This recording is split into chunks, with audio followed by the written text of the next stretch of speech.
ప్రజాస్వామ్య హక్కుల పరిరక్షకుడు, స్త్రీల హక్కుల పరిరక్షకుడు అనేటువంటి బాబాసాహెబ్ అంబేద్కర్ గారు మరి పరమాపాదించినటువంటి రోజు విజయనగరం మండల కేంద్రంలో ఆల్ ఇండియా సమతా సమిత యువజన సంఘాల ఆధ్వర్యంలో మరి వర్ధంతి కార్యక్రమాన్ని నిర్వహించడం జరిగింది. ప్రపంచ మేధావిగా భారత రాజ్యాంగాన్ని రూపకల్పన చేసి భారతదేశానికి హక్కులు ప్రసాదించినటువంటి మహనీయుడు ఆయన మరణించడం చాలా బాధాకరం. ఆయన ఆశా సాధన కోసం ప్రతి యువత అతన్ని స్ఫూర్తిగా తీసుకొని ఆ మహామేధావిని ఆదర్శంగా తీసుకొని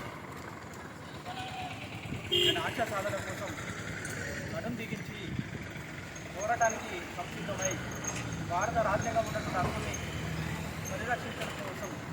మరో సామాజిక ఉద్యమానికి శ్రీకారం చుట్టాల్సిన మతాలకు ఖచ్చితంగా డాక్టర్ బాబాసాహెబ్ అంబేద్కర్ యొక్క ఆశా సాధన కోసం మరి నడుం దిగించాల్సిన అవసరం ఎంతైనా ఉందని తెలియజేస్తూ నేడు ఆ మహనీయుని యొక్క అడుగుజాడలో నడుస్తూ ఆ మహనీయుని విమర్శలకు గురి చేస్తున్నటువంటి అమరా ప్రసాద్ అటువంటి వ్యక్తుల్ని ప్రజలు మరి గమనించి అతని బుద్ధి చెప్పే ప్రయత్నం చేస్తారు. అంబేద్కర్ యొక్క జీవిత చరిత్ర తెలియనటువంటి వ్యక్తులు అనుచిత వ్యాఖ్యలు చేయడం అది నిజంగా సిగ్గుచేటు. ఎవరైతే అనుచిత వ్యాఖ్యలు చేస్తున్నారో అంబేద్కర్ యొక్క జీవిత చరిత్రను మొత్తం చదవాల్సిన అవసరం ఉంది. చరిత్ర తెలియకుండా మరి మాట్లాడితే మరి దళిత బహుజన సంఘాల నుండి మరి ఎవరైతే అటువంటి అనుచిత వ్యాఖ్యలకు పాల్పడతారో గట్టిగా బుద్ధి చెప్పే ప్రయత్నం చేస్తామని తెలియజేస్తూ మరి ఈ అవకాశం ఇచ్చినటువంటి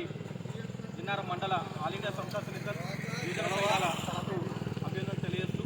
మరి అంబేద్కర్ యొక్క ఆశయ సాధన కోసం ప్రతి ఒక్కరు అడుగు దించాల్సిన అవసరం ఎంతైనా ఉందని మరి రాష్ట్రంలోని ఆల్ ఇండియా సమతా సమితల పక్షాన విజ్ఞాపన వరకు సమతా సమితలు వాళ్ళని సంఘటన చేసి మన భారత రాజ్యాంగాన్ని కాపాడుకునే విధంగా అంబేద్కర్ ఆశయ సాధన కోసం అని చెప్పి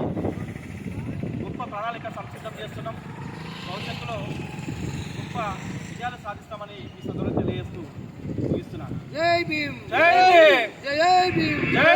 వర్ధిల్లాలి వర్ధిల్లాలి వర్ధిల్లాలి వర్ధిల్లాలి జై భీమ్, జై